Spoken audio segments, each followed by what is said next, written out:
Hello, happy Monday to you. It's so great to be with all you guys yesterday, and I have Luke with me. Come on in, Luke. My Hello. son, and he is going to blow out our first candle today, and he just asked me if he could do it like the big bad wolf, and I said he could. And the big bad wolf went huff and a puff and a. Okay, just one candle, just one. Good job. Okay, thank you, Luke.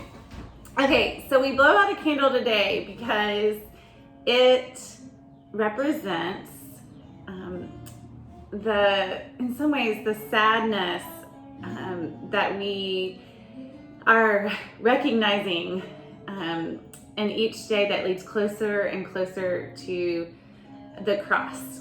And yesterday we remembered it wasn't a sad day, it was a happy day. We had our palm branches that we were waving, and we were joining in with those folks thousands of years ago that were welcoming Jesus into Jerusalem, hoping and wanting him to be their king. They even put down their clothes, right? And today we follow Jesus into the outer courts of the temple. And this is oops, do you see my money? So if you have any change around, I'm gonna ask you to grab a coin with me and hang on to it while I read our story today. This is from the book of Matthew.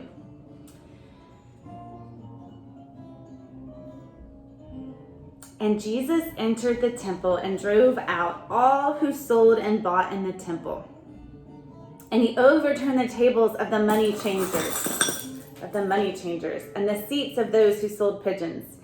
He said to them, "It is written, my house shall be called a house of prayer, but you make it a den of robbers." Now, during that time when folks were coming to the temple, they were coming to make sacrifices, and they needed animals to do that. And sometimes they would buy their animals there to sacrifice, and sometimes they would use their own animals from home, but then maybe buy animals there to take back with them.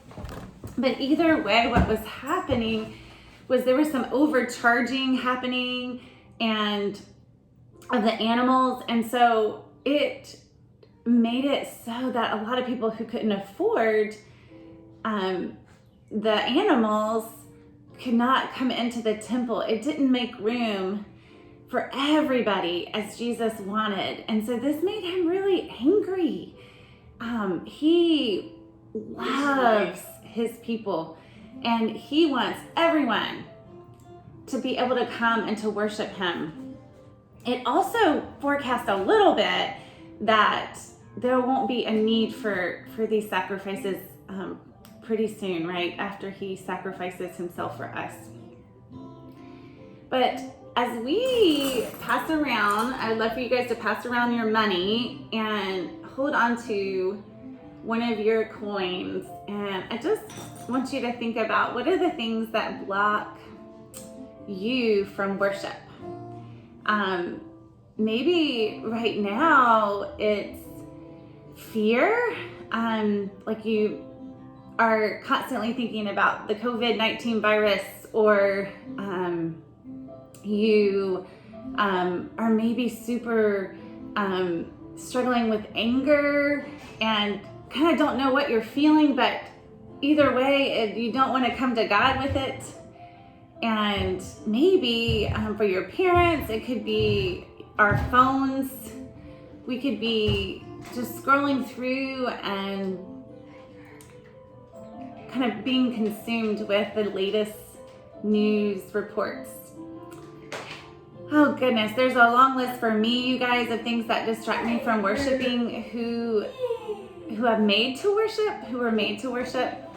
But ask God if he'll show you if there's anything blocking you from worshiping him, and anything that you might put in someone else's way, like the money changers were in the temple, from helping others come to worship him too.